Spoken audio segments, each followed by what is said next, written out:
Quero compartilhar minha história que aconteceu no trabalho. Sou enfermeira cirurgiã e minha função é estar presente durante as cirurgias atribuídas a mim. Há um ano eu trabalhava em uma clínica médica. Naquela época, uma paciente chegou com fortes dores abdominais devido a uma apendicite. Como era uma situação de emergência, os médicos agendaram a cirurgia. Os turnos que tínhamos eram de 12 horas, podendo ser durante o dia ou à noite. Infelizmente, essa cirurgia ocorreu durante o meu turno. Tudo estava indo bem até que o cirurgião cometeu um erro, causando uma perfuração no pulmão da paciente. Todos tentaram resolver o problema, mas agiram de maneira comum, mesmo diante da gravidade da situação. Isso continuou até o final da cirurgia. Quero deixar claro que minha única responsabilidade é administrar soluções intravenosas, anestesiar, verificar os sinais vitais do paciente e auxiliar o médico. O dia passou e a paciente continuou com dificuldades respiratórias, apresentando um chiado pronunciado. Ela se queixava muito e eu tentei várias vezes entrar em contato com o médico para que ele retornasse à clínica e resolvesse o problema. No entanto, ele simplesmente não respondia. Quando terminei meu turno e fui descansar no dia seguinte, era meu turno noturno. Ao chegar ao hospital, percebi que a paciente com problemas respiratórios não estava mais lá. Perguntei a uma de minhas colegas o que havia acontecido com ela, e ela me disse que a haviam transferido para um hospital de 3º nível, pois seu estado era grave. Continuei meu turno, que estava extremamente tranquilo, sem pacientes ou consultas. Eu estava sozinha na clínica, já que os médicos só apareciam durante a noite em casos necessários. Lembro que tudo estava silencioso, e eu estava sentada na recepção. Era por volta da 1h15 da manhã quando comecei a ouvir o choro de uma mulher vindo do bloco cirúrgico, que ficava no andar de cima da clínica. A princípio, pensei que fosse fruto da minha imaginação, pois dizem que as paredes guardam o eco das pessoas que falam.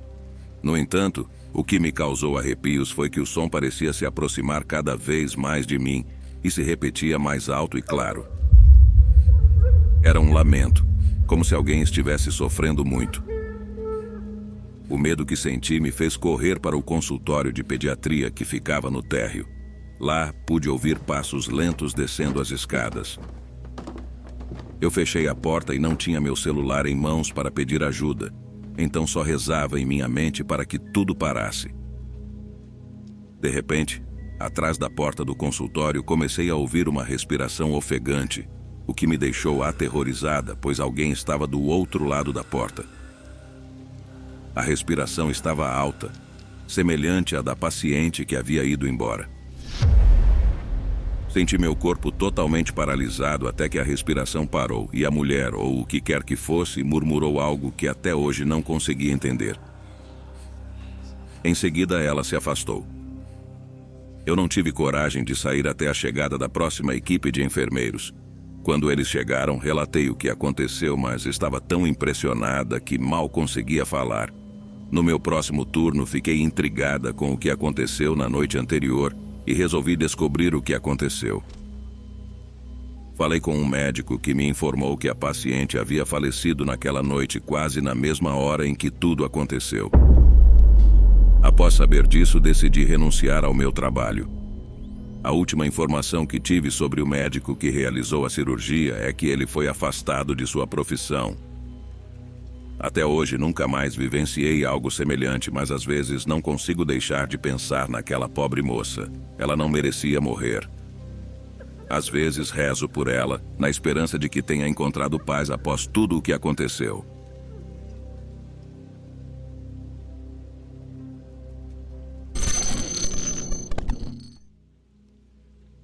Quero compartilhar uma experiência que aconteceu durante o meu 4º ano de graduação em enfermagem no meu país. Para me formar, era necessário realizar um ano de estágio em hospitais, que eram divididos em 4 rotações em diferentes hospitais. Durante esse período, fazíamos plantões de 12 horas. Na terceira rotação, lembro-me de que sempre ouvia relatos de que havia muitos espíritos naquele hospital, especialmente na ala de mulheres. Eu relutava em acreditar, pois nunca havia vivenciado algo paranormal antes. Eu fui designada para a área de emergência e, durante todos os meus plantões, nunca senti ou vi nada fora do comum.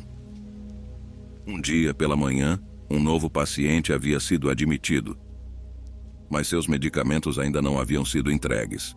A enfermeira-chefe me enviou à farmácia para retirá-los, e ela sugeriu que eu passasse pela ala de mulheres, pois era um caminho mais rápido para chegar à farmácia. Ao passar por lá, no entanto, senti que estava sendo observada como se alguém não tirasse os olhos de mim. Vale ressaltar que eu estava sozinha naquele momento. Ao retornar, decidi pegar um caminho mais longo, embora soubesse que isso chamaria a atenção. Em outra ocasião, durante um plantão noturno, uma enfermeira da ala de mulheres faltou, e eles precisavam de pessoal extra para cobrir a falta. Fui designada para essa tarefa. Quando cheguei, a chefe da ala me pediu para administrar a medicação e depois poderíamos descansar. Antes de dormir, minha curiosidade me levou a perguntar se era verdade que havia atividades sobrenaturais naquela sala. Ela apenas respondeu que não acreditava em tudo o que lhe diziam, pois nunca tinha vivenciado nada. Era por volta da 1 da manhã, e eu estava tentando descansar, mas não se passou nenhuma hora quando começamos a ouvir passos pesados correndo de um lado para o outro no teto. Todas as pacientes acordaram assustadas, perguntando o que estava acontecendo. Ficamos perplexas, sem saber o que fazer. A enfermeira, desesperada para descobrir a origem do barulho, saiu para verificar enquanto eu fiquei dentro, acalmando as pacientes. Nesse momento ouvi um grito vindo dela e quando saí, ela me disse que era uma criança. Quando olhei, fiquei atônita, pois pude ver uma criança correndo de um lado para o outro no teto. Fiquei me perguntando como aquela criança podia causar tanto barulho e como tinha conseguido subir no teto sem que nós a notássemos. Começamos a gritar para que ela parasse e descesse dali, e ela parou e nos encarou. Seus olhos nunca vou esquecer, pois eram vermelhos e transmitiam ódio. A entidade que se fazia passar por uma criança se jogou do teto e correu para desaparecer. Talvez as pessoas não acreditem nisso, mas naquele momento, até eu achei que fosse uma loucura. O que mais me assustou foi que a paciente em cujo quarto a entidade havia parado naquela noite faleceu poucas horas depois. Todos diziam que aquela entidade veio buscá-la. O hospital estava localizado no topo de um morro, e do outro lado havia um cemitério. Naturalmente, todas as experiências paranormais eram atribuídas a isso.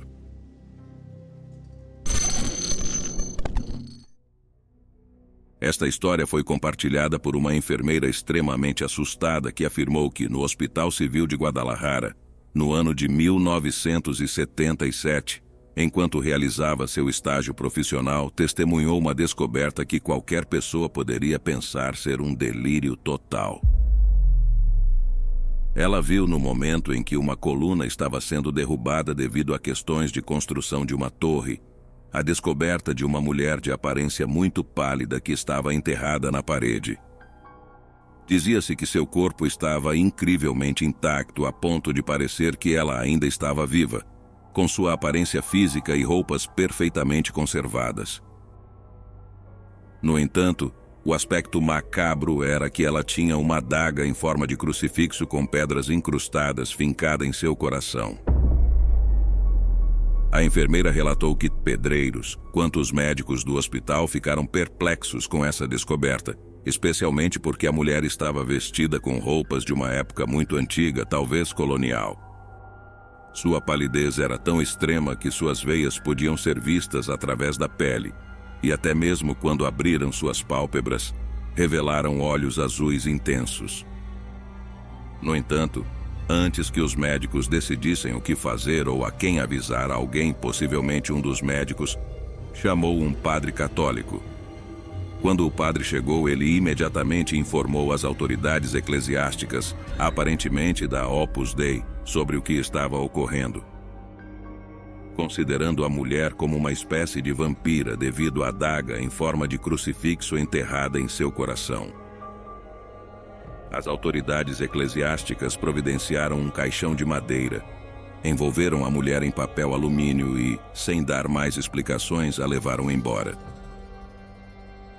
De maneira estranha, as autoridades médicas permitiram que isso acontecesse, talvez devido às fortes doações feitas pela igreja ao hospital ou talvez porque receberam um chamado de uma autoridade de alto escalão. Em última análise, as enfermeiras e todo o pessoal envolvido receberam ordens para manter segredo sobre o assunto, sob a ameaça de perderem suas licenças profissionais. No entanto, essa enfermeira, depois de algum tempo, reuniu coragem para compartilhar os detalhes no programa de rádio. Ela acrescentou que teve uma amizade com o padre que estava presente no momento e que esse padre, ao abordar o assunto mais tarde, confessou a ela que o corpo da mulher foi levado para o Vaticano por ordens diretas do próprio Papa João Paulo II.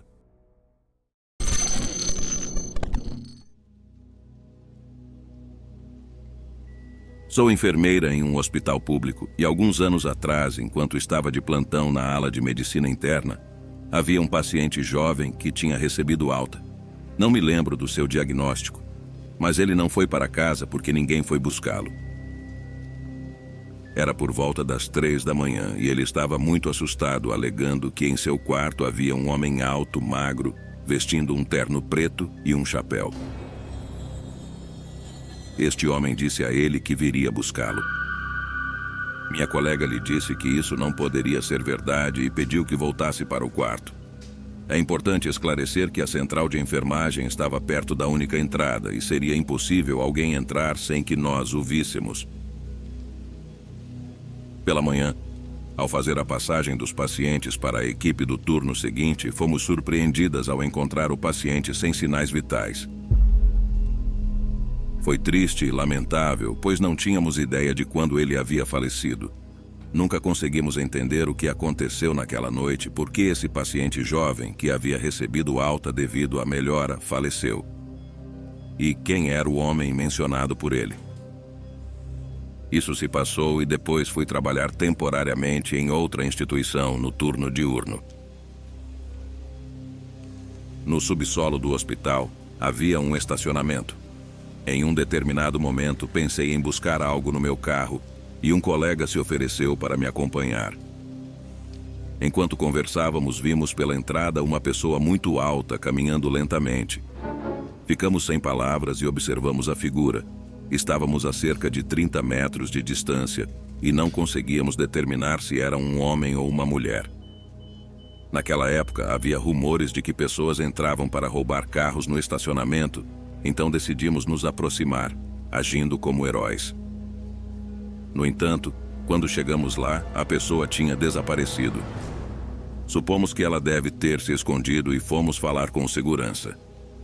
Mais tarde à tarde, quase na hora de sair, um colega da cozinha nos contou que havia visto a morte ali. Perguntamos por que ele achava isso. E ele nos explicou que também tinha descido ao subsolo e visto uma pessoa sem rosto, muito alta, que ficou de pé na frente dele. Acreditamos nele, pois as características eram as mesmas do que tínhamos visto. Não ficamos com medo, mas isso nos deixou intrigados e logo outra pessoa estava contando que no andar de cima tinha visto uma pessoa muito alta vestida de preto que havia falado com ela. Mas a pessoa não havia reagido. Começamos a pensar que talvez aquela figura fosse a morte.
Meu nome é Laura. Sou da capital e gostaria de compartilhar uma experiência que aconteceu com a minha filha, que é enfermeira. Ela trabalha há alguns anos em um dos maiores hospitais privados da cidade. Durante o período da pandemia, devido à sua função, ela precisava atuar na área de Covid-19. Minha filha me contou que durante as noites naquela área, ela ouvia o choro de pessoas, mas ao verificar os quartos, não encontrava ninguém. Além disso, em várias ocasiões, ela viu pessoas entrando na área, mas quando se aproximava para informar que não podiam permanecer ali, elas desapareciam. Muitas outras manifestações sobrenaturais ocorriam com frequência, como portas que se abriam e fechavam sozinhas, o som de cadeiras sendo arrastadas e outros eventos inexplicáveis. No entanto, quando investigavam, nunca encontravam nada. Minha filha e eu ficamos tristes com essa situação, pois acreditamos que esses fenômenos podem estar relacionados aos espíritos de pessoas que entraram na área de Covid-19 e não conseguiram sobreviver. Uma noite, enquanto estava de plantão no hospital, após atender alguns partos e não ter mais pacientes para cuidar, decidi descansar por um tempo na sala de neonatologia, que estava conectada à sala de parto. Enquanto estava sentada, senti como se alguém estivesse me observando, mas inicialmente não dei muita importância a isso, achando que era apenas minha imaginação. No entanto, de repente, uma máscara facial caiu de uma prateleira. Olhei para a máscara e não consegui entender como ela havia caído, pois não havia motivo aparente para isso. Mesmo assim, não me preocupei muito e a peguei. Cerca de 1 minuto depois disso, ouvi 3 batidas suaves na porta. No entanto, quando saí da sala para ver quem era, não havia ninguém à vista. Pensando que fosse minha colega de plantão, eu disse: "Não bata na porta, entre, a porta está aberta." No entanto, ninguém entrou. Logo em seguida, a porta foi novamente batida 3 vezes, mas dessa vez com mais força. Fiquei intrigada e me levantei para verificar, mas não havia ninguém na sala de neonatologia. Mais tarde fui perguntar à minha amiga se ela tinha sido a responsável pelas batidas na porta, mas ela negou e disse que estava ocupada atendendo pacientes em outra área. Conversei com as enfermeiras e nenhuma delas havia feito isso. Elas ficaram assustadas com o relato. Nas 3 guardas subsequentes, nada de anormal aconteceu, e decidi ignorar o incidente. No entanto, quando entrei na sala de neonatologia, sempre sentia como se algo estivesse me observando, mesmo quando estava vazia.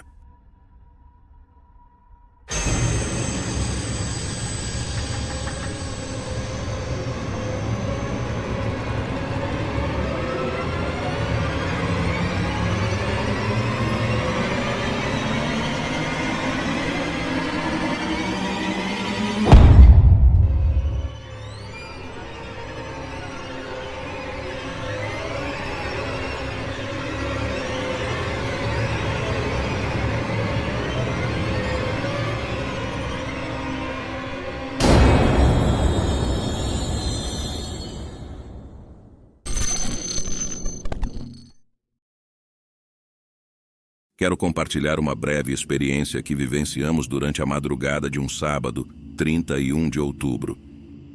Sou enfermeira e trabalho no turno da noite em um hospital materno. Naquela noite, eu estava na área isolada de Covid com 2 mulheres e seus bebês por volta das 4 da manhã. Eu estava quase cochilando quando fui despertada pelo uivo de um coiote. Pensei que foi uma coincidência infeliz, pois precisava fazer a checagem dos sinais vitais e administrar medicamentos. Comentei com uma das minhas pacientes: "Você ouviu isso? Acho que é um coiote atrás do hospital. A área ao redor é campo aberto e há muitos coiotes por aqui." No entanto, ela me respondeu: "Isso não é um coiote, é uma mãe chorando." Ficamos em silêncio por um momento e então percebi que o som era, de fato, o choro de uma mulher, um lamento longo e agudo. Minha paciente sugeriu que a mulher estava chorando porque seu bebê não estava vivo. Não havia outra razão para aquele choro. Deixei minha paciente por um momento e me aproximei do corredor. Por estarmos em uma área de Covid-19, Estávamos no final de um canto do hospital e não conseguíamos sair daquela área.